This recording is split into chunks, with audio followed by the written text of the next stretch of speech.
Air free, just got the package here.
Just wanted to give it a test out there in the room, one of my rooms.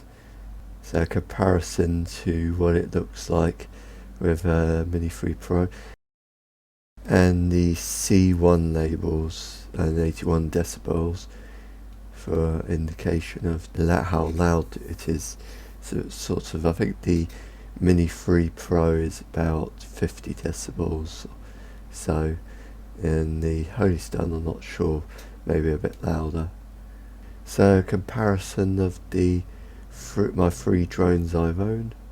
Got my Mini 3 drone, and there's the new Dji Air 3 and my HS720 holystone that I got a while back. And now we got the controllers, the 3 controllers there, got the drones next to them, and then I put my camera as well, just to show a size comparison. And this is the Fly More kit when it's all in the bag of the Air 3.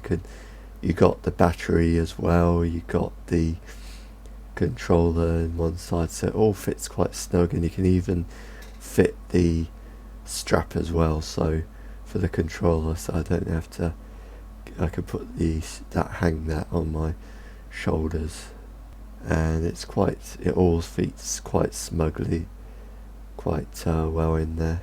And now we got the open categories. We got all the information, what you can fly, how you can fly. Currently this is the CAP 2012, updated to 2023, and obviously it will stay until 2026, where that will be changed to put it in line with the EU EASA, closer. It'll probably be a bit different maybe, but it'll be different. So I've got the A2 CofC, so that allows me to fly my drones, the Air 3, as close as 50 meters to uninvolved people and buildings. If it didn't have the A2 CFOC, I'd have to stay 150 meters from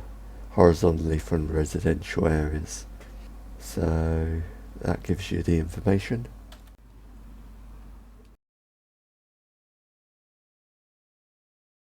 Just as the first flight with it, just seeing how there's hardly anyone around, so I can keep no worries about maintaining a 50-meter distance from people, and because it's larger, obviously I can fly quite a fair distance as well and maintain the visual line of sight kind of thing. So we go into the Air Freeze 3X lens, 72mm. And you can, this is what you see with that lens, and then we got it back to the normal 24mm lens, same as on the Mini 3 Pro, though it's a bit better design on the sensor. So there's only really a few dog walkers that come down here, so it's not really it's a good area to just test out the drones which have more restrictions. Otherwise I'd have to go into the South Downs to give it a fly.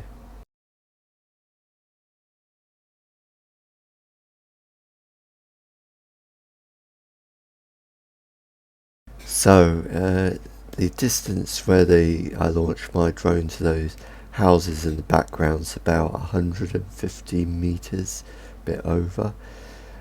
So in theory, even if you didn't have the A2 CofC of competence, you could still, if there's no one, because you still have to maintain the 50-meter distance, so being not very particularly busy, it could be possible to fly without having the A2 CofC and fly drones upwards to 25 kilograms.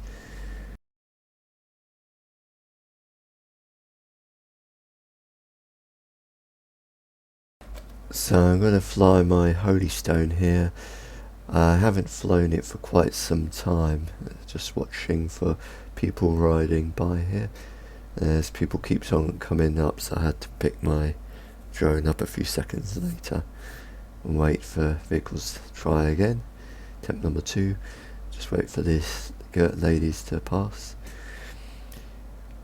One of the things with it is that it seems to do this, I call it the circle of shame, is where the drone just has a problem detecting with the GPS, and it starts to do circles and flies around in circles, doesn't hover. And it just, there I just quickly turned off the GPS, and then I lift it up, try again, turn off back on the GPS, and it goes sideways and then starts to move. And I did do it many times trying to get it to fly, but no, it wasn't happening, so I gave up at this point, and went and decided to go and test out the Air 3. So we're going to launch the Air 3. Here's some cars coming in the background, so I pick and put the Air 3 in the car for a moment while they let the vehicles pass. Making quite a lot of noise, those cars are. So launch the Air 3. And I just put it out into the open field there. And we're going to go up to altitude in a few seconds. Just test out some of the systems. This is the second flight that I've actually taken the drone for.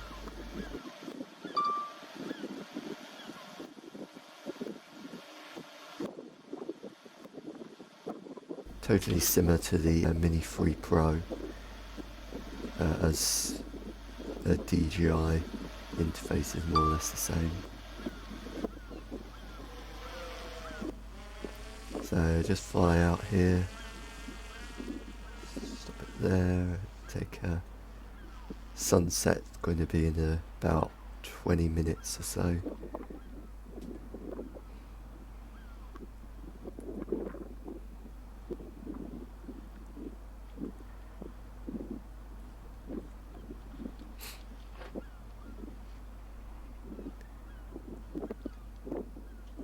Bring the drone back.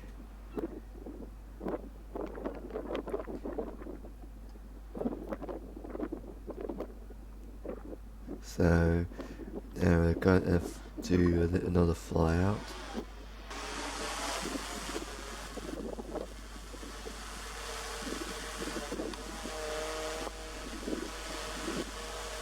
Closer view of mini air free.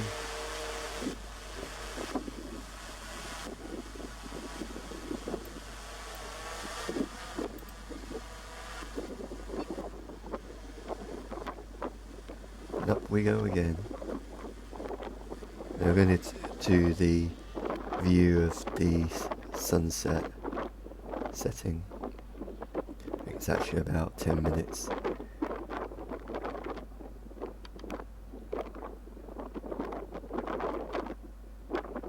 It's 10 minutes before sunset.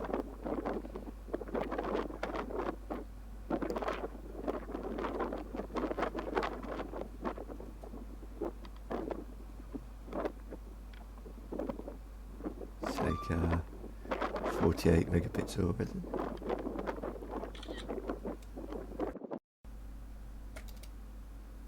So now I've got the sunset position. I'm going to speed it up here a few times, so you can just make out the Isle of Wight just below where the sun's setting there.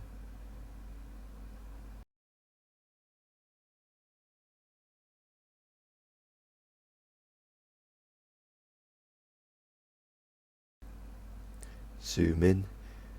I think this is, I'm not sure if this is 9 times or 3x zoom. I think it's zoomed right, digitally zoomed in as well. Yeah, that's 9 times zoom. So that would be, so that's zoomed in 260, equivalent to a 260 millimeter, but you lose quality if it's digital. So I'm just going to speed up the,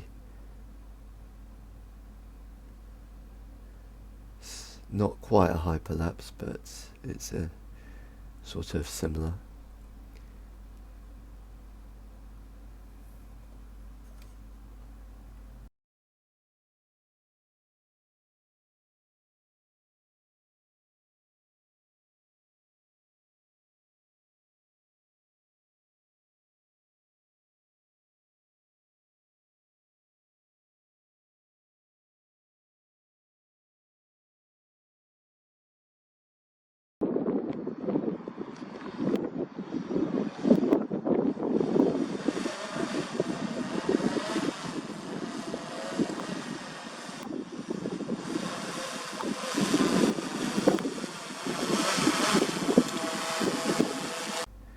So we're going to fly the drone again.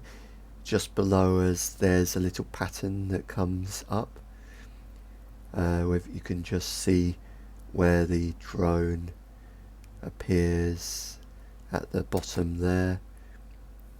And there's a little shape, kind of like a drone symbol, gives you a kind of rough size and helps you to know how high you are from the ground.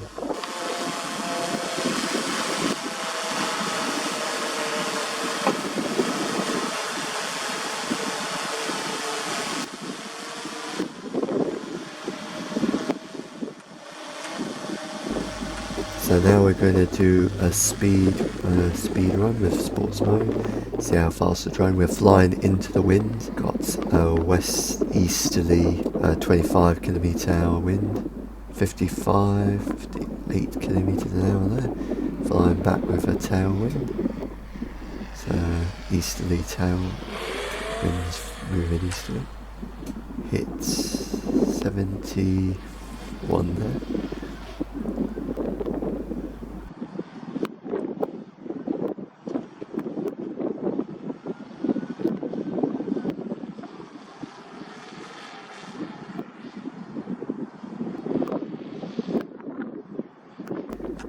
Just fly around.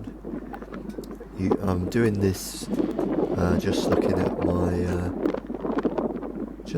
the drone, not really much of the controller. This is actually, if you're new, this is a good way to kind of just get used to seeing the drone fly, so you're not relying too much on the controller, just to get you used to seeing the drone. And also when you're flying out, especially with the small drones, because once you get over 200 meters, the drones becomes difficult to see. So obviously the The Air 3 is about twice the size, so you've got roughly twice the distance. 74 coming back here. 75 there. You'll see it before it disappears. So typically about my Mini 3 would disappear from visual line of sight about 300 meters. And obviously you want to keep it back. My holystone, if you had the connection with the controller, the screen feed to my phone, disappears about 125 meters, so you have to keep it close to you. So, and obviously 200 meters, and you start to find it difficult you have to watch the direction of the drone. That's why it gets difficult to see the orientation with the holystone. But it's only a 250 pound drone, that one is. So I'm going to do a test drone return to home, Air 3, because it's slightly different now. I'll show you on the controller. So we're going to move to about 300 meters. Press the return to home. Return to home. And it's a bit different. It also gives the time that it will take to return to home. About 36 now it says. So it should move back at 12 meters per second, 43.2 kilometers an hour.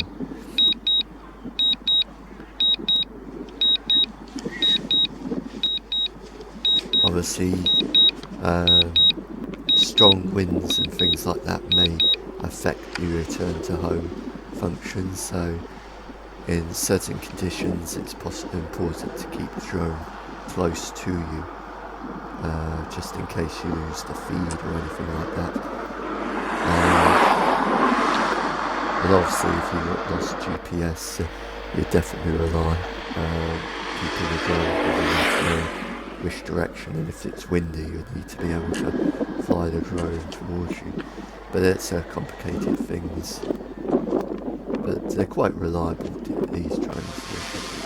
So landing it here, and I guess this will end my second flight.